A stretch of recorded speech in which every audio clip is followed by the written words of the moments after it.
एक ओवरपावर्ड लड़का जो उस गेम के अंदर किसी को भी हरा सकता है, अपने दोस्तों के साथ मिलकर दुनिया का सबसे पावरफुल टीम बनाता है, पर अपने एक गलती की वजह से उनका एक टीममेट मारा जाता है। ये लड़का फैसला करता है कि वो इस गेम को अब कभी भी नहीं खेलेगा, लेकिन बहुत सालों के बाद अपने टीममेट्स के जिद पर वो इस गेम को लॉग इन करता है। पर तभी उस लड़के के साथ कुछ ऐसा हो जाता है जो सबके होश उड़ा देता है। तो आखिर उस दुनिया में चल क्या रहा है, चलिए देखते हैं।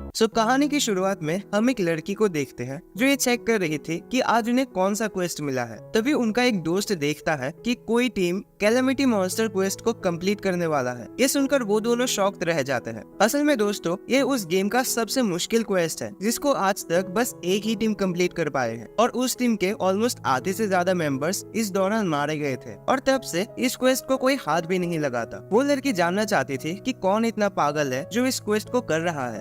दोस्तों, हमें पता चलता है कि इस टीम का नाम है सुबारू, जहाँ के मेंबर्स बहुत ज्यादा पावरफुल है। उनका लीडर अपनी यूनिक स्किल्स को यूज करके किसी भी एनिमी को हरा सकता है, और यही लीडर इस एनिमी का मेन कैरेक्टर होता है। उनका वाइस लीडर भी एक जीनियस है। उनके पास एक जादूगरनी भी है जिसको क्वीन ऑफ एलिमेंटल्स नाम से जाना जाता है, लेकिन उनमें से एक टीममेट के पास फ्यूचर देखने वाली एबिलिटी है जो बहुत ज्यादा रेयर होती है। अब हम आसाही को देखते हैं जो अपने लीडर हारुतो को एक नए क्वेस्ट के बारे में बता रही होती है। उनका वाइस लीडर तकानोरी उन्हें समझाता है कि इस क्वेस्ट का नाम है मिस्ट्री ऑफ डार्कनेस, जो अभी नया नया बना है। आसाही इस क्वेस्ट को कंप्लीट करना चाहती है क्योंकि अभी तक कोई भी टीम उसे कंप्लीट नहीं कर पाया है। क्लाइव बताता है कि ऐसे छोटे मोटे क्वेस्ट बच्चे कंप्लीट करते हैं। सात्सुकी बोलती है कि ये कोई बच्चों का क्वेस्ट नहीं है। इस क्वेस्ट में जो फाइनल बॉस है वो काफी ज्यादा ताकतवर है, इसलिए कोई भी टीम अभी तक इस क्वेस्ट को कंप्लीट नहीं कर पाए हैं। हारुतो बहुत ज्यादा एक्साइटेड हो जाता है और इस क्वेस्ट को कंप्लीट करने का फैसला करता है। सभी लोग हारुतो की बात मान लेते हैं। तभी हम देखते हैं कि सात्सुकी हारुतो के लिए एक रिंग लेकर आई है। सात्सुकी उस रिंग को अब यूज नहीं करती, इसलिए हारुतो के लिए वो एक प्रेजेंट है। क्लाइव उन दोनों को चिढ़ाने लगता है, इसलिए सात्सुकी ब्लश करने लगती है। आशा ही चाहती है कि वो लोग हमेशा के लिए ऐसे ही अच्छे दोस्त बने रहे, पर क्लाइव चाहकर भी उनसे असली दुनिया में नहीं मिल सकता क्योंकि असली जिंदगी में क्लाइव किसी दूसरे देश में रहता है, इसलिए वो इन पांचों से मिलने नहीं आ सकता। अगले सीन में हम देखते हैं कि एक जंगल में आशा ही हारुतो को कुछ बता रही होती है और सात्सुकी चुपके से उनकी बातें सुन रही होती है। आशा ही अपनी रिंग को निकाल के हारुतो को दे देती है और उससे कुछ ऐसी बात बताती है जिसे सुनकर हारुतो और सात्सुकी दोनों शॉक रह जाते हैं। और दोस्तों, ये बात आखिर थी क्या, वो हमें आगे कहानी में पता चलेगा। अगले सीन में हम देखते हैं कि वो सभी लोग उस नए क्वेस्ट को कंप्लीट करने के लिए एक डंजन के अंदर जाते हैं। उनके सामने आए हर एक मॉन्स्टर्स को वो लोग इजीली हरा देते हैं और ऐसे ऐसे वो लोग फाइनल स्टेज पर पहुंच जाते हैं। सभी लोग आसाही की तारीफ कर रहे होते हैं क्योंकि उसी की वजह से वो लोग इतनी आसानी से इस डंजन के एंड तक आ पाए हैं। क्योंकि आपको तो पता ही है कि आसाही अपनी एबिलिटी से फ्यूचर देख सकती है, तो आसाही पहले ही अपनी टीममेट्स को हर खतरे के बारे में बता देती है। तभी हम देखते हैं कि उनका सामना उस डंजन के बॉस से हो जाता है। वो सभी लोग मिलकर उस पर हमला करना शुरू करते हैं, पर उस बॉस को एक खरोच तक नहीं आती। असल में दोस्तों, उस बॉस की रीजेनरेटिव पावर हद से ज्यादा पावरफुल है। उस पर हमला होते ही वो तुरंत खुद को हील कर लेता है, इसलिए उनका कोई भी अटैक उस बॉस पर काम नहीं कर रहा था। हारुतो ओवर कॉन्फिडेंट हो जाता है और उस बॉस को मारने के लिए आगे बढ़ता है, लेकिन हम देखते हैं कि वो बॉस नोजोमी पर अपनी तलवारों से हमला कर देता है। हारुतो किसी तरह नोजोमी को बचा लेता है, पर एक तलवार हारुतो को लग जाती है और वो घायल हो जाता है। इसी मौके का फायदा उठाकर वो बॉस हारुतो के ऊपर अपनी लेजर बीम से अटैक करता है। हारुतो अपनी जगह से हिल नहीं पाता, लेकिन दोस्तों तभी वहाँ पर आसाही आ जाती है और उस लेजर बीम को अपने ऊपर ले लेती है। वो लेजर आसाही को पार करके निकल जाती है और आसाही की मौत हो जाती है। वहाँ देख रही किसी को भी अपनी आंखों पर यकीन नहीं होता। आसाही को गायब होता देख सभी लोग शॉक रह जाते हैं। और दोस्तों, अगले सीन में हम असली दुनिया को देखते हैं जहाँ आसाही सच में मर चुकी थी, और साथ ही हमें ये पता चलता है कि उस टीम के सभी मेंबर्स असली दुनिया में छोटे बच्चे होते हैं। हारुतो और बाकी सभी लोग आसाही की मम्मी से मिलने उसके घर जाते हैं। वह पुलिस उन्हें बताता है कि आसाही की मौत गेम की वजह से नहीं हुई बल्कि हार्ट अटैक से हुई है। हारुतो अंदर से पूरी तरह टूट चुका था क्योंकि ये सब उसकी लापरवाही की वजह से हुआ है। ताकानोरी भी हारुतो को ही इन सब का जिम्मेदार समझ लेता है और वो लोग दोबारा कभी नहीं मिलते। अब हम देखते हैं कि उस हादसे को बीते अब कई साल हो चुके हैं और हारुतो अब बड़ा हो चुका है। वो किसी दोस्त से फोन पर बातें कर रहा होता है जो फिर से उस गेम को खेलने के लिए उसे फोर्स कर रहा है। हारुतो अब कोई गेम नहीं खेलता और वो अपने दोस्त को साफ मना कर देता है। असल में बात यह है कि हारुतो का कोई दोस्त इस गेम को खेलता है, पर उनकी टीम में एक प्लेयर कम है, इसलिए वो हारुतो से बस एक मिशन को कंप्लीट करने में उसकी मदद चाहता है। इसलिए वो हारुतो को दोबारा लॉगिन करने के लिए फोर्स कर रहा था। अब हम देखते हैं कि हारुतो टीवी देख रहा था जहाँ वो रियूनियन नाम के एक ऑनलाइन गेम के बारे में सुनता है। असल में दोस्तों, ये वही गेम है जिसको हारुतो बचपन में खेलता था, पर आपको तो पता ही है कि आसाही के हादसे के बाद हारुतो ने इस गेम को आज तक टच भी नहीं किया। तो ये वही गेम है जिसको अब थोड़ा सा अपडेट किया गया है और अब इस गेम का नाम है रीयूनियन। लेकिन इस बार एक ट्विस्ट है, अब इस गेम को सभी लोग नहीं खेल सकते। सिर्फ वही लोग इस गेम को खेल सकते हैं जिसके पास कुछ स्पेशल एबिलिटीज हो, जिन्हें हम सेंस कहते हैं। ये सारी बातें हारुतो को फ्रस्ट्रेट कर देता है, लेकिन तभी वो दोस्त फिर से एक बार हारुतो को लॉग इन करने के लिए फोर्स करता है। वो हारुतो से रिक्वेस्ट करता है कि बस एक बार वो उन्हें उस मिशन को पार करवा दे, उसके बाद वो कभी भी उसे खेलने के लिए नहीं कहेगा। तो इतना जिद करने के बाद अब हम देखते हैं कि हारुतो करीब 6 सालों के बाद फिर से इस गेम को लॉग इन करने का फैसला करता है। तो फाइनली वो उस गेम के अंदर पहुंच जाता है जहाँ वो दोस्त उसके लिए वेट कर रहा था। हारुतो बिना कोई टाइम वेस्ट के उन्हें डंजन के अंदर लेके जाता है। वो बस जल्द से जल्द इस मिशन को कंप्लीट करके वापस घर जाना चाहता है। तभी कुछ मॉन्स्टर्स उन पर अटैक कर देते हैं, पर हारुतो उन्हें इजीली हरा देता है। पर तभी हम देखते हैं कि उस डंजन की दीवारें बदल रही थी। हारुतो को लगा कि क्योंकि अब इस गेम को अपडेट किया गया है तो शायद ये गेम का ही पार्ट होगा। हारुतो ये सब इग्नोर करता है, पर तभी उसकी नजर वहां रखे एक बॉक्स पर पड़ती है। वो लड़का चाहता है कि हारुतो इस बक्से को खोले, क्योंकि अगर इसमें से कुछ मॉन्स्टर वगैरह निकला तो हारुतो उन्हें प्रोटेक्ट कर पाएगा। हारुतो भी उनकी बात मान लेता है और उस बक्से के पास जाकर खड़ा हो जाता है। तो दोस्तों, अब आती है इस कहानी का मेन ट्विस्ट। हारुतो जैसे ही उस बक्से को खोलता है, हम देखते हैं कि उसके अंदर आसाही बैठी हुई है। हारुतो ये देखकर इतना ज्यादा शॉक्ड हो जाता है कि वो कांपने लगता है। आसाही को समझ में नहीं आ रही थी कि हारुतो उसे देखकर इतना हैरान क्यों हो गया है। अगले सीन में हम देखते हैं कि वो लोग डंजन से बाहर आ चुके थे। हारुतो को लगा था कि आसाही के भेष में ये कोई अजनबी है। आसाही सोचती कि हारुतो उसके साथ कोई गेम खेल रहा है। हारुतो आसाही को सारी बात समझाने की कोशिश कर रहा होता है, लेकिन तभी वो नोटिस करता है कि सभी लोग उनको ही देख रहे थे। असल में वहाँ सभी प्लेयर्स आसाही के हादसे के बारे में जानते थे, इसलिए वो आसाही को देखकर उस पर शक कर रहे थे। इसलिए हारुतो उसे लेकर वहाँ से दूर चला जाता है। हारुतो आसाही से पूछता है कि उसने इस गेम को कहाँ से लॉग इन किया है। आसाही ने हमेशा की तरह अपने रूम से लॉग इन किया होता है। हारुतो जानना चाहता है कि आसाही इतने सालों तक कहाँ पे थी। आसाही कंफ्यूज हो जाते हैं क्योंकि उसने कल ही तो उनके साथ गेम खेला था। हारुतो को खुद समझ नहीं आ रहा था कि ये लड़की आसाही कैसे हो सकती है। उसकी तो 6 साल पहले मौत हो चुकी थी। हारुतो बोलता है, आसाही जरा बताना तो ये कौन सा साल है। आसाही नॉर्मली जवाब देते कि ये 2034 है, पर दोस्तों असल में वहाँ 2040 चल रहा था। आसाही को लगा कि हारुतो उसके साथ मजाक कर रहा है, तो हारुतो उसे प्रूफ करने के लिए अपना लॉगिन स्क्रीन खोलकर दिखा देता है। आसाही सोचते कि शायद ये कोई गेम का बग होगा और अगर वो एक बार लॉग आउट करके फिर से लॉग इन करे तो शायद ये ठीक हो जाएगा। पर दोस्तों आसाही के पास तो लॉग आउट करने का ऑप्शन था ही नहीं। आसाही फिर से सोचते हैं कि ये सिर्फ एक बग होगा और थोड़ी देर में अपने आप ठीक हो जाएगा। तभी हारुतो दिखा देता है कि वो कितने आसानी से लॉग आउट कर सकता है, और ये सब देखकर आसाही थोड़ी सी परेशान तो हो जाती है। पर आसाही जानना चाहती थी कि बाकी के मेंबर्स का क्या हुआ, उन्होंने भी कल से लॉग इन नहीं किया। असल में दोस्तों हारुतो के साथ साथ उनके बाकी के टीम मेंबर्स भी इस गेम को खेलना बंद कर दिया था और आज तक इसे एक बार भी लॉग इन नहीं किया होता है। पर आसाही के लिए ये तो बस कल की ही बात है। हारुतो समझाता है कि अब उनके बीच पहले जैसा कुछ भी नहीं रहा। इन 6 सालों में उनके बीच काफी कुछ हो गया है और इसीलिए वो अब सब लोग अलग अलग हो चुके हैं। आसाही को लगा कि हारुतो ने सुबह सुबह नशा किया है और कुछ भी अनाप शनाप बक रहा है। तभी हम देखते हैं कि वहाँ कुछ लोग आके हारुतो और आसाही को घेर लेते हैं। असल में ये बंदा हारुतो का पुराना दुश्मन होता है। वो आसाही को देखकर समझ जाता है कि उसकी मरने की खबर झूठी थी।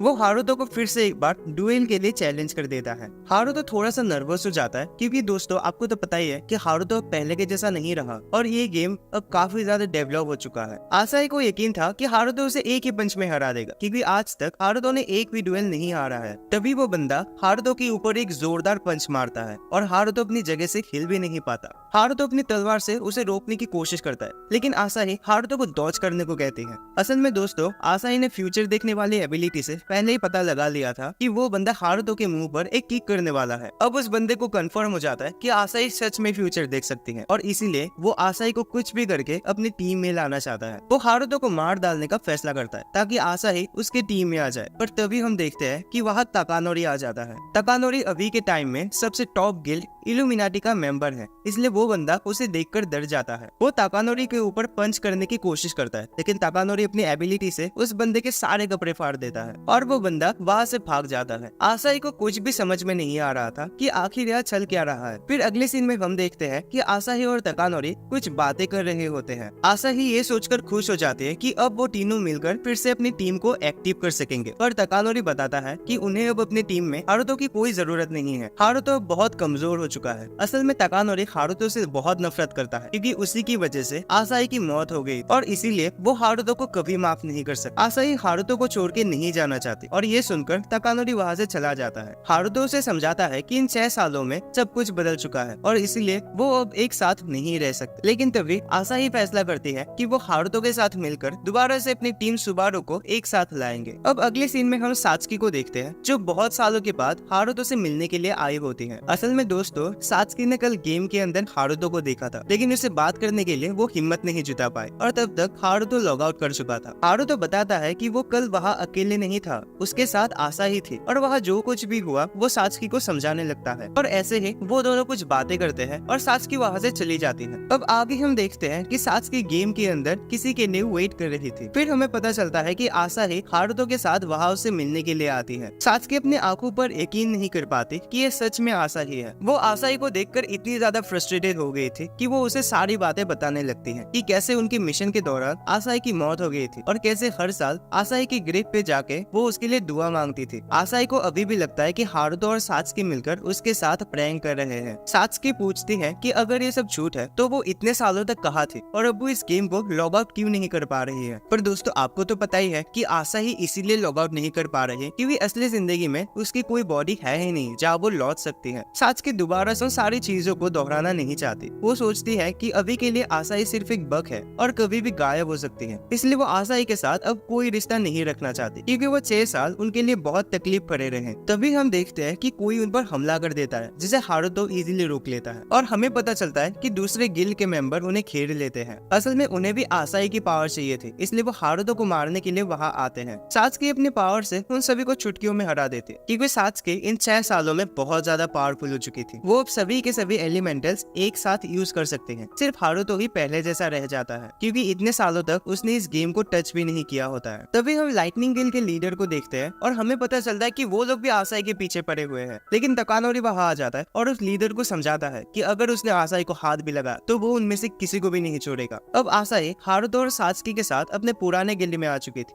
आसाही ये देखकर रोने लगती है कि उसकी एक भी आइटम वहाँ पर नहीं है और उसे दोबारा से सब कुछ कलेक्ट करना पड़ेगा। बस यहाँ पे हारुतो को जो रिंग सात्सुकी ने दिया था वही रहता है। हारुतो थोड़ी देर के लिए बाहर जाता है ताकि वो अपने दिमाग को शांत कर सके। वो उन सभी चीजों के बारे में सोचने लगता है कि तभी उसके सामने एक लड़की आ जाती है। हारुतो को लगा था कि वो भी शायद आसाही के पीछे पड़ी हुई है, इसलिए वो बैटल के लिए रेडी हो जाता है। पर वो लड़की उसे समझाता है कि वो कोई अटैकर नहीं है, वो बस उसे कुछ इन्फॉर्मेशन देने आई है। तो अब हमें पता चलता है कि इस लड़की का नाम है एलिशिया और ये एक एम्पैथ है, मतलब वो अपने एबिलिटी से दूसरों के दिमाग को पढ़ सकती है। वो हारुतो को बताती है कि इस दुनिया में 6 तरीके की सेंसेस होती है, लेकिन आसाही की जो सेंस है वो इनमें से एक भी नहीं है। आसाही की सेंस बहुत ज्यादा यूनिक है, इसलिए सभी लोग उस पावर को पाने के लिए आसाही के पीछे पड़े हुए हैं। इसलिए हारुतो को ही आसाही को हर मुसीबत से बचाना पड़ेगा। अब आगे हम देखते हैं कि सात्सुकी और आसाही आपस में लड़ रहे होते हैं। सात्सुकी आसाही को वहाँ से चले जाने के लिए कहती है। सात्सुकी उसे समझाती है कि वो ओरिजिनल आसाही नहीं हो सकती क्योंकि उसकी तो 6 साल पहले मौत हो चुकी थी। वो बस इस गेम का बचा कुचा दाता है जो कभी भी गायब हो सकती है। असल में दोस्तों, सात्सुकी चाहती है कि आसाही मेनली हारुतो से दूर रहे। ऐसा इसलिए क्योंकि आसाही के मरने के बाद हारुतो बहुत बदल चुका है। आसाही की मौत की वजह हारुतो ने खुद को मान लिया था, इसलिए वो एकदम इमोशनलेस हो गया था। हारुतो ने उन सभी से दोस्ती तोड़ दिया था और हमेशा अकेले रहता था। आसाही की मौत ने हारुतो को कम्प्लीटली बदल दिया था, पर आसाही को कुछ भी समझ में नहीं आता। आसाही सोचते कि वो तो मरी ही नहीं, वो अभी भी उनके सामने खड़ी है और वो भी बिल्कुल जिंदा। वो तो गेम का कुछ बग चल रहा है, इसलिए वो लॉग आउट नहीं कर पा रही। पर सात्सुकी फिर भी उस पर यकीन नहीं करती और ऐसे ऐसे वो लोग लड़ने लगते हैं। तभी हारुतो वहाँ पर आकर उन्हें शांत करता है। उनकी लड़ाई झगड़े की वजह से हारुतो का दिमाग खराब हो चुका था, इसलिए वो वहाँ से लॉग आउट कर लेता है। अब अगले सीन में हम देखते हैं कि सात्सुकी हारुतो से मिलने के लिए उसके घर आती है, लेकिन बारिश की वजह से वो पूरी तरह भीग चुकी थी। हारुतो उसे अंदर बुलाता है और उसे एक टॉवेल देता है। वो हारुतो से कल के लिए माफी मांगती है। असल में दोस्तों, सात्सुकी नहीं चाहती कि हारुतो फिर से इन सब में पड़े। हारुतो वैसे ही बहुत कुछ झेल चुका है, इसलिए वो आसाही को उससे दूर रखना चाहती है। सात्सुकी इस बात को बिल्कुल मान नहीं सकती कि आसाही अभी भी जिंदा है, क्योंकि अगर ऐसा होता तो असली जिंदगी में कभी न कभी वो जरूर मिलते। इसके बाद सात्सुकी हारुतो को एक रिंग दिखाती है और उससे पूछती है कि क्या हारुतो को वो प्रॉमिस याद है जो उसने आसाही से किया था। हारुतो उस रिंग को गौर से देखता है और तभी उसे कुछ याद आता है। वो भाग के आसाही के ग्रेव पर जाता है और वहाँ से एक रिंग खोद के निकालता है। हारुतो को वो वादा तो याद नहीं है, लेकिन वो बताता है कि आसाही असली जिंदगी में भी उसके साथ रिंग एक्सचेंज करना चाहती थी, पर उन्हें वो करने का मौका ही नहीं मिला। और इसीलिए हारुतो फैसला करता है कि चाहे कुछ भी हो जाए वो इस बार आसाही को बिल्कुल भी अकेला नहीं छोड़ेगा। अब हम देखते हैं कि हारुतो और आसाही गेम के अंदर कुछ मॉन्स्टर से फाइट कर रहे थे। असल में आसाही उन मॉन्स्टर्स को मार के उनसे एक रेयर ड्रॉप लेना चाहती है। तभी एक मॉन्स्टर आसाही को पकड़ लेता है। हारुतो उसे बचाने की कोशिश करते पर आसाही पानी में गिर जाती है। लेकिन आसाही जिस ड्रॉप को ढूंढ रही थी वो उसे मिल चुकी थी। आसाही थोड़ी सी दुखी हो जाती है क्योंकि उसे बस एक ही ड्रॉप मिला है और उसे ऐसे 2 ड्रॉप चाहिए थे। तभी हारुतो देखता है कि आसाही ने कुछ भी नहीं पहना है। ऐसा इसलिए क्योंकि आसाही पूरी तरह से भीग चुकी थी, तो वो अपने कपड़े उतार के वहाँ सूखने के लिए रख देती है। तभी आसाही हारुतो को पीछे से हक करके बताती है कि उसे असली दुनिया में वापस लौटना है। असल में दोस्तों, आसाही इस बात से बहुत ज्यादा दुखी है कि वो इस गेम से लॉग आउट नहीं कर सकती। वो अपने मॉम डैड को दोबारा देखना चाहती है। उसने लॉग आउट करने की काफी कोशिश की पर वो नहीं हो रही थी। हारुतो बताता है कि वो आसाही की मदद जरूर करेगा और इस बार वो उसे कभी भी अकेला नहीं छोड़ेगा। अब आसाही हारुतो को एक रिंग दिखाती है और यहाँ हमें पता चलता है कि आसाही इस रिंग को बनाने के लिए ही उन मॉन्स्टर्स को मार के उनसे ड्रॉप कलेक्ट कर रही थी। हारुतो उस रिंग को लेता है और आसाही को पहना देता है। अब अगले सीन में हम देखते हैं कि आसाही अपनी वो रिंग सात्सुकी को दिखा रही होती है। सात्सुकी ये देखकर थोड़ी सी जेलस हो जाते हैं कि हारुतो ने उस रिंग को आसाही के एंगेजमेंट वाली उंगली पर पहना दिया है। वो हारुतो से बहुत गुस्सा हो जाती है पर बेचारे हारुतो को कुछ समझ में नहीं आता। सात्सुकी वहाँ से तुरंत कहीं पे चली जाती है और थोड़ी देर बाद वो भी अपने लिए एक रिंग बना के लाती। हारुतो फैसला करता है कि वो लोग वापस से उसी जगह पर जाएंगे जहाँ आसाही की पहले मौत हो चुकी थी, ताकि वो इन सभी के जड़ तक जा सके। हारुतो यहाँ मॉन्स्टर से फाइट करने नहीं आया कि आसाही को अपनी यादें वापस मिल सके। पर तभी आसाही महसूस करते कि वहाँ पर कोई तो है। हारुतो और सात्सुकी किसी को नोटिस तो नहीं करते पर आसाही की बात सुनकर वो लोग सतर्क हो जाते हैं। तभी हारुतो वहाँ एलिशिया को देखता है जो उस डंजन के बॉस को समन कर देती है। ये वही बॉस होता है जिसने 6 साल पहले आसाही को मार दिया था। हारुतो उन दोनों को लेके वहाँ से भागने का प्लान करता है पर वो बॉस उस दरवाजे को ही ब्लॉक कर देता है। आसाही को अभी भी कुछ गड़बड़ लग रही थी क्योंकि पहले उस बॉस की आंखें लाल नहीं हुआ करती थी। अब उन तीनों के पास फाइट करने के अलावा और कोई रास्ता नहीं है। सात्सुकी अपने सभी एलिमेंटल्स को यूज करके उस बॉस पर अटैक करती है पर उसका कोई भी असर नहीं होता। तभी सात्सुकी का पैर पैरालाइज हो जाता है और वो चल नहीं पाती। वो बॉस उस पर अटैक करने आता है लेकिन हारुतो उसे बचा लेता है पर वो इतना ज्यादा पावरफुल होता है कि वो हारुतो को कहीं दूर फेंक देता है। आसाही उस बॉस का ध्यान अपने ऊपर कर लेती है ताकि सात्सुकी की जान बच जाए। हारुतो आसाही को वहाँ से भागने के लिए बता रहा होता है पर आसाही किसी तरह उस बॉस को थोड़ी देर के लिए रोक लेती है, लेकिन तब तक वो बॉस उसे घायल कर देता है। हारुतो बहुत परेशान हो जाता है क्योंकि वो दोबारा से आसाही को नहीं खोना चाहता। तभी वो जमीन पे पड़े हुए अपने रिंग को देखता है और उसे वो सभी पुरानी बातें याद आने लगती है। हारुतो उस रिंग को उठाता है और सोचता है कि 6 साल पहले उसने आसाही से किया हुआ वादा निभा नहीं सका, लेकिन इस बार वो ऐसा नहीं होने देगा। और तभी हम देखते हैं कि हारुतो की पावर काफी ज्यादा बढ़ने लगती है और अगले ही पल में वो अपने तलवार से उस बॉस का हाथ काट देता है। आसाही भी अपने फ्यूचर देखने वाली एबिलिटी से हारुतो को पहले ही बता देता है कि उस बॉस का अगला अटैक क्या होने वाला है और हारुतो अपनी फाइटिंग एबिलिटी से उस बॉस की धज्जियां उड़ा देता है और फाइनली वो लोग उस बॉस को हराने में सक्सेसफुल होते हैं।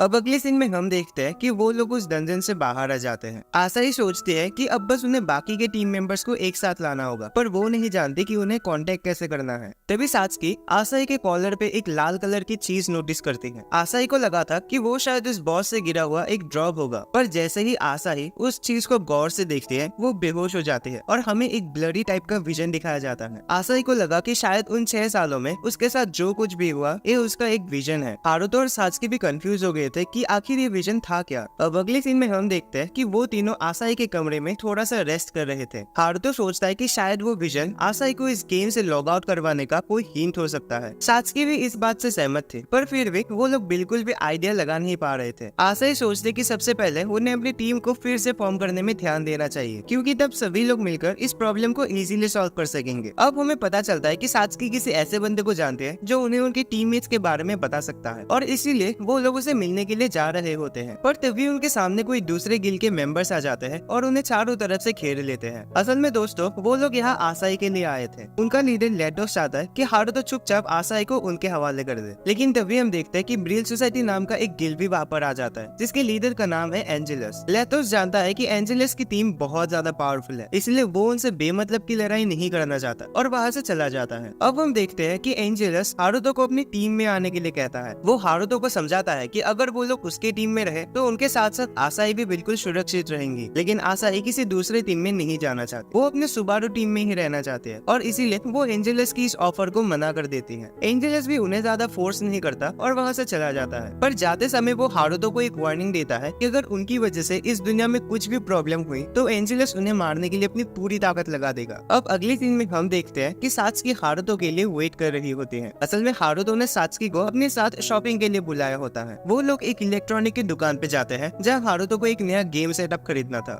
दोस्तों आपको तो पता ही है कि हारुतो ने 6 सालों तक उस गेम को नहीं खेला था, जिसकी वजह से उसका पुराना डिवाइस खराब हो चुका था और इसीलिए वो सात्सुकी के साथ यहाँ एक नया डिवाइस खरीदने आया होता है। अब अगले सीन में हम देखते हैं कि हारुतो और सात्सुकी एक रेस्टोरेंट पे लंच करने के लिए रुके हैं। वो बताता है कि उसने क्लाइव से कांटेक्ट करने की कोशिश की, मगर उसका ईमेल और फोन नंबर दोनों ही इनवैलिड आ रहा है। तभी उनके लिए वहाँ पर केक आ जाता है और हारुतो बताती है कि आसाही भी इस दुनिया का केक खाना चाहती थी, क्योंकि इसने इतने सालों से इस दुनिया का कुछ भी खाना नहीं खाया। और हारुतो आसाही के बारे में बात कर रहा होता है। सात्सुकी ये सब सुनकर बहुत ज्यादा जेलस फील करने लगती है और गुस्सा होकर वहाँ से चली जाती है। अब हम देखते हैं कि हारुतो आसाही और सात्सुकी के साथ अपने अगले मिशन के बारे में डिस्कस कर रहा होता है। हारुतो असल में उस विजन को लेकर काफी ज्यादा क्यूरियस है, इसलिए वो उस जगह को ढूंढने के बारे में सोचने लगता है। सात्सुकी उन्हें समझाती है कि पहले उन्हें इस बात को कंफर्म कर लेना चाहिए कि वो जगह रियलिटी में एग्जिस्ट करती भी है या नहीं। अब हारुतो जानना चाहता है कि आसाही की सेंसेस सबसे पहले कहाँ पर एक्टिवेट हुए थे, तो आसाही टावर ऑफ हेवन के बारे में उसे बताते हैं। अगले सीन में हम देखते हैं कि वो तीनों टावर ऑफ हेवन के अंदर होते हैं, जहाँ एक मॉन्स्टर उन पर हमला कर देता है, पर हारुतो इजीली उसे हरा देता है और ऐसे ही सभी मुश्किलों को पार करके वो लोग बॉस के कमरे तक पहुंच जाते हैं। असल में दोस्तों ये बॉस भी उतना ज्यादा पावरफुल नहीं था, तो वो लोग इसे इजीली हरा सकते हैं। सात्सुकी उस बॉस पर अपने फायर एलिमेंटल से अटैक कर देती है, लेकिन वो बॉस इस पूरे जगह को स्मोक से भर देता है। हारुतो सात्सुकी को अपने लाइट एलिमेंटल को यूज करके इस धुएं को हटाने के लिए बोलता है, पर तभी हम देखते हैं कि कोई चीज सात्सुकी के पैर पर अटैक कर देता है और सात्सुकी बेहोश हो जाती है। आसाही किसी तरह उस धुएं को हटाने में कामयाब होती है और हम देखते हैं कि सात्सुकी एक ट्रैप में फंसी हुई थी। आसाही सात्सुकी को बचाने के लिए जाते हैं और उसी समय हारुतो भी उस बॉस की छुट्टी कर देता है। अब वो लोग सात्सुकी को उस ट्रैप से छुड़वाते हैं और टावर ऑफ हेवन के एकदम टॉप फ्लोर पे चले जाते हैं। पर हारुतो देखता है कि सात्सुकी मुंह फुलाए खड़ी हुई थी, क्योंकि दोस्तों सात्सुकी उस रेस्टोरेंट वाले बात को लेके अभी भी हारुतो से गुस्सा है। हारुतो और आसाही को एक साथ देख के वो जेलस फील कर रही थी। हारुतो ये बात समझ जाता है और इसीलिए वो आसाही को एक टेलीपोर्टेशन स्टोर निकालने के लिए कहता है, ताकि वो लोग घर लौट सके। पर जैसे ही आसाही अपनी इन्वेंटरी खोलती है, वो फिर से एक लाल कलर की चीज देखती है। आसाही को पता नहीं होता कि आखिर वो चीज वहाँ आई कैसे। वो उस चीज को गौर से देखने लगते हैं कि तभी ताकानोरी वहाँ पर आ जाता है और आसाही से वो चीज छीन लेता है। असल में ताकानोरी को महसूस होता है कि ये चीज आसाही के लिए खतरा हो सकता है, इसीलिए वो उसे बचाने की कोशिश कर रहा था। पर दोस्तों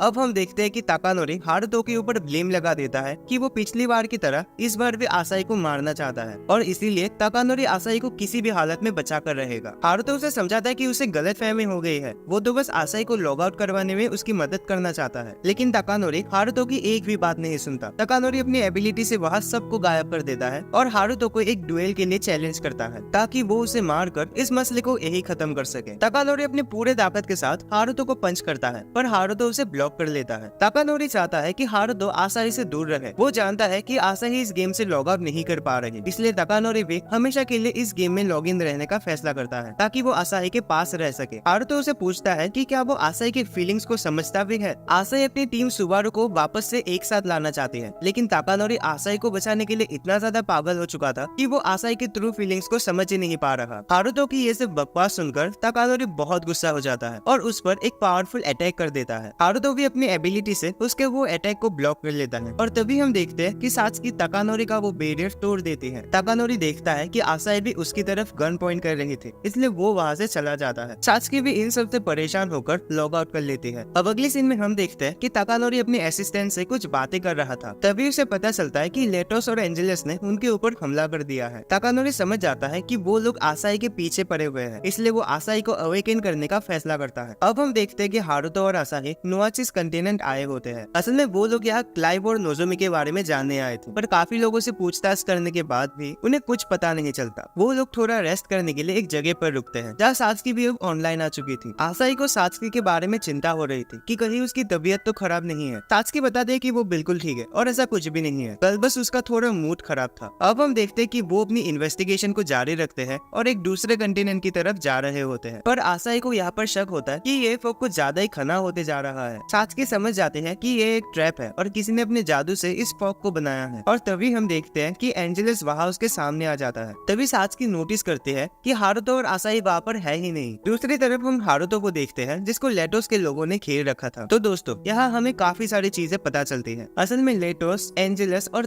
तकानोरी अब एक साथ मिलकर काम कर रहे हैं। उन्होंने हारुतो और बाकी दोनों लोगों को अलग अलग जगह पर टेलीपोर्ट कर दिया है और तकानोरी अब आसाही के पास चला जाता है। तकानोरी ने सात्सुकी के लिए एक मैसेज छोड़ा होता है जो एंजेलस उसे लाकर देता है। और दोस्तों, वो मैसेज सुन के आपको थोड़ा सा झटका लगने वाला है, क्योंकि हमें पता चलता है कि तकानोरी आसाही से प्यार करता है और इसीलिए वो उसे हारुतो से दूर रखना चाहता है। और साथ ही आपको तो ये भी पता है कि सात्सुकी के मन में भी हारुतो के लिए फीलिंग्स है। तो तकानोरी प्लान बनाता है कि अगर वो हारुतो का गेम ओवर करके उसे असली दुनिया में भेज देगा तो सात्सुकी हारुतो के साथ वहाँ रह सकेगी। और क्योंकि हारुतो फिर कभी भी इस गेम को लॉग इन नहीं कर सकेगा तो तकानोरी आराम से आसाही के साथ यहाँ रह सकता है। पर सात्सुकी ये प्लान सुनकर बहुत गुस्सा हो जाते हैं। वो जानती है कि अगर हारुतो इस बार आसाही की मदद नहीं कर सका तो वो बुरी तरीके से टूट जाएगा और सात्सुकी ये नहीं चाहती। वो हारुतो की मदद जरूर करेगी, भले ही वो कितनी भी जेलस फील ना करे। अब सात्सुकी अपनी सभी एलिमेंटल्स को यूज करते हैं और एक ही झटके में वहाँ सभी को हरा देती है। दूसरी तरफ हम हारुतो को देखते हैं जिसने लेटोस की शील्ड को ही तोड़ दिया था। लेटोस समझ जाता है कि वो हारुतो से 1v1 में नहीं जीत सकता, इसलिए वो सबके साथ मिलकर उस पर अटैक करने का फैसला करता है। तभी कहीं से अचानक एक एरो लेटोस को लग जाती है और हम देखते हैं कि एलिशिया वहाँ पर आ चुकी थी। लेटोस उसको निकालने की कोशिश करता है पर वो नहीं निकलता, क्योंकि ये एरो सिर्फ एलिशिया ही निकाल सकती है और अगर किसी को ये एरो लग जाए तो उसकी सारी सेंसेस डीएक्टिवेट हो जाती है। एलिशिया सभी के ऊपर अपने एरो से अटैक करती है ताकि हारुतो यहाँ से निकल सके और जल्द से जल्द आसाही की मदद कर सके। अगले सीन में हम देखते हैं कि आसाही तकानोरी को ये सब रोकने के लिए रिक्वेस्ट कर रही होती है। आसाही बस सुबारू टीम को रिवाइव करना चाहती है ताकि वो सबके साथ मिलकर खेल सके जैसे वो पहले खेला करती थी। पर तकानोरी अपने प्यार में अंधा हो चुका था और वो उसकी एक भी बात नहीं सुनता। वो समझ चुका था कि आसाही हारुतो से प्यार करती है, इसलिए वो कुछ भी करके हारुतो को इन सब से दूर रखना चाहता है। वो अपने एबिलिटी को यूज करके आसाही को कैद कर लेता है और उसे बेहोश कर देता है। लेकिन अब कहानी में ट्विस्ट आता है। तकानोरी देखता है कि एंजेलस उसके टीम मेंबर्स को अपनी एबिलिटी से कंट्रोल कर रहा होता है ताकि वो आसाही के पावर्स को चुरा सके। तकानोरी को अपनी गलती का एहसास होता है। वो अपने टीममेट्स को रोकने की कोशिश करता है पर तब तक एंजेलस के लोग आसाही को वहाँ से ले जा चुके थे। अगले सीन में हम देखते हैं कि एंजेलस और लेटोस अब एक ही टीम में आ चुके थे जिसका नाम था डिवाइन, जो इस दुनिया का सबसे स्ट्रॉन्गेस्ट टीम बन चुका है। दूसरी तरफ हम हारुतो को देखते हैं जो आसाही को बचाने जाने के लिए खुद को तैयार कर रहा था। सात्सुकी उसे रोकने की कोशिश करते हैं पर हारुतो उसकी कोई भी बात नहीं सुनता। हारुतो का दिमाग गुस्से से भर गया था। वो भागते भागते दंग आ चुका था, इसलिए वो अब आसाही को किसी भी हालत में बचा कर ही रहेगा। फर्क नहीं पड़ता कि उसके सामने कौन है, वो अब किसी को नहीं छोड़ने वाला। पर हारुतो नहीं चाहता कि सात्सुकी भी इन सब में पड़े, इसलिए वो अकेले जाने का ही फैसला करता है। सो दोस्तों, अब फाइनली हारुतो उस लड़ाई के मैदान में पहुंच चुका था और हम देखते हैं कि वहाँ ऑलमोस्ट 3000 से भी ज्यादा लोग हारुतो से फाइट करने के लिए वेट कर रहे थे। हारुतो एक पल के लिए सोचता है कि शायद ये उसके लाइफ का आखिरी बैटल होगा और एक वन मैन आर्मी की तरह उनसे फाइट करने के लिए आगे बढ़ता है। अब अगले सीन में हमें एक फ्लैशबैक दिखाया जाता है जहाँ सुबारू टीम एक मॉन्स्टर से फाइट कर रहे होते हैं। असल में दोस्तों, ये वही मोमेंट है जहाँ आसाही की फ्यूचर देखने वाली एबिलिटी पहली बार अनलॉक होती है और हमें ये दिखाया जाता है कि कैसे आसाही ने अपने एबिलिटी को यूज करके उस बॉस को हराने में अपने टीममेट्स की मदद की थी। अब दूसरी तरफ हम सात्सुकी को देखते हैं जो तकानोरी से कुछ बातें कर रही होती है। सात्सुकी बता रही होती है कि हारुतो अकेले उन 3000 लोगों से फाइट करने गया है, इसलिए उन्हें भी हारुतो की मदद करने के लिए जाना चाहिए। पर तकानोरी तो ये सोच के खुश है कि अगर हारुतो इन सब में मारा गया तो उसका ही काम आसान हो जाएगा। फिर वो अकेले जाकर आसाही को बचा लेगा और अपनी फीलिंग्स को कन्फेस करेगा। तकानोरी सोचता है कि हारुतो का यहाँ मरना सात्सुकी के लिए भी अच्छा ही है, क्योंकि तब हारुतो इस गेम को कभी लॉग इन नहीं कर पाएगा और सात्सुकी असली जिंदगी में उसके साथ हमेशा के लिए रह सकेगी। पर सात्सुकी इस तरह हारुतो का प्यार नहीं जीतना चाहती। सात्सुकी उसे समझाती है कि हारुतो के साथ रहने से ज्यादा वो आसाही को बचाना चाहती, क्योंकि आसाही उसकी सबसे पुरानी दोस्त थी। सात्सुकी हारुतो के साथ जरूर रहना चाहता है, लेकिन इन सब चक्करों में वो आसाही को चोट पहुंचने नहीं दे सकते। इसलिए अगर तकानोरी उसके साथ नहीं आएगा तो वो अकेले ही हारुतो की मदद के लिए वहाँ जाएगी। अब हम हारुतो को देखते हैं जिसने वहाँ आधे से भी ज्यादा लोगों का गेम ओवर कर दिया था। हारुतो देखता है कि अभी भी बहुत सारे लोग बचे हुए हैं, इसलिए वो बिना कोई टाइम वेस्ट किए उनसे फाइट करने के लिए आगे बढ़ता है। पर दोस्तों, उनमें से किसी एक ने हारुतो को अपनी जंजीरों से पकड़ लिया होता है और ये चेन्स बहुत पावरफुल होते हैं, इसलिए हारुतो खुद को छुड़ा नहीं पाता। पर तभी कुछ एरोज आकर उन जंजीरों को काट देता है और हम देखते हैं कि सात्सुकी और तकानोरी वहाँ उसकी मदद के लिए आ चुके हैं। अब आपको तो पता चल ही गया होगा कि अब क्या होने वाला है। जी बिल्कुल, हारुतो और तकानोरी की जोड़ी इतनी ज्यादा पावरफुल होती है कि वो चुटकियों में उन सभी का गेम ओवर कर देते हैं और इस बड़े से महल के अंदर चले जाते हैं जहाँ आसाही कैद है और ये पूरा बैटल ऊपर से कोई दो लोग देख रहे होते हैं। और दोस्तों, अगर आप लोगों ने पहचान लिया कि ये दोनों कौन है तो वीडियो को अभी के अभी पॉज करके कमेंट्स में जरूर बताना। अब हम देखते हैं कि महल के अंदर लेटोस उन तीनों का वेट कर रहा होता है। तभी तकानोरी देखता है कि एंजेलस आसाही की पावर्स एब्जॉर्ब कर रहा था। तकानोरी उसे रोकने की कोशिश करता है पर एंजेलस एंजेलस को पहले से पता होता है कि ताकानोरी कौन सा अटैक करने वाला है, इसलिए वो ताकानोरी को अपने चेन से दबोच लेता है। आसाही को उस हालत में देखकर हारुतो बहुत ज्यादा गुस्सा हो जाता है और लेटोस के ऊपर हमला कर देता है। पर दोस्तों, लेटोस भी अभी आसाही के पावर्स की मदद से फ्यूचर देख सकता था, इसलिए वो हारुतो की सभी अटैक्स को रोक लेता है। सात्सुकी किसी तरह आसाही को होश में लाने की कोशिश करता है, पर एंजेलस के लोग उस पर हमला कर देते हैं। लेकिन तब भी सात्सुकी हार नहीं मानती। असल में सात्सुकी सोचती है कि वो अपने टीममेट्स के लिए एक बोझ है। जब भी उनकी टीम को मदद की जरूरत होती है तो कभी उनकी हेल्प नहीं कर पाई है, इसलिए इस बार वो उन सभी को बचाना चाहते हैं। अब सात्सुकी सभी के सभी एलिमेंटल किंग को बाहर समन करती है और उनकी पावर्स को कंबाइन करके एक बहुत बड़ा मैजिक सर्कल बनाती है। सात्सुकी अपने इन पावर्स का यूज करके वह सबका गेम ओवर कर देती है। एंजेलस और लेटोस को अपने आंखों पर यकीन नहीं हो रहा था कि उनके सभी टीममेट्स एक चुटकी में गायब हो गए हैं। अब एंजेलस सोचता है कि उसे अपना आखिरी तरीका लगाना ही पड़ेगा। वो अपना एक मैजिक बॉल लेटोस के अंदर घुसा देता है। असल में दोस्तों, इस बॉल के अंदर एंजेलस ने 3000 लोगों के निगेटिव इमोशंस स्टोर करके रखा था और ये सारे इमोशंस लेटोस को एक भयानक मॉन्स्टर में बदल देता है। अब आसाही भी अपने होश में आ चुकी थी। वो सात्सुकी को सुबारू टीम का सबसे स्पेशल अटैक करने के लिए कहती है और अब हम देखते हैं कि सात्सुकी और ताकानोरी अपने पावर्स को हारुतो के पावर्स के साथ कंबाइन कर देते हैं और हारुतो इतना ज्यादा पावरफुल हो जाता है कि वो एक ही झटके में उस मॉन्स्टर की धज्जियां उड़ा देता है। एंजेलस वहां से भागने की कोशिश करता है, लेकिन ताकानोरी उसके मुंह पर एक जोरदार पंच मार देता है। सात्सुकी उसे अपने फायर एलिमेंटल से जला देती है और एंजेलस का गेम ओवर हो जाता है। अब हम देखते हैं कि ताकानोरी वहां आसाही से कुछ बातें कर रहा होता है, लेकिन तभी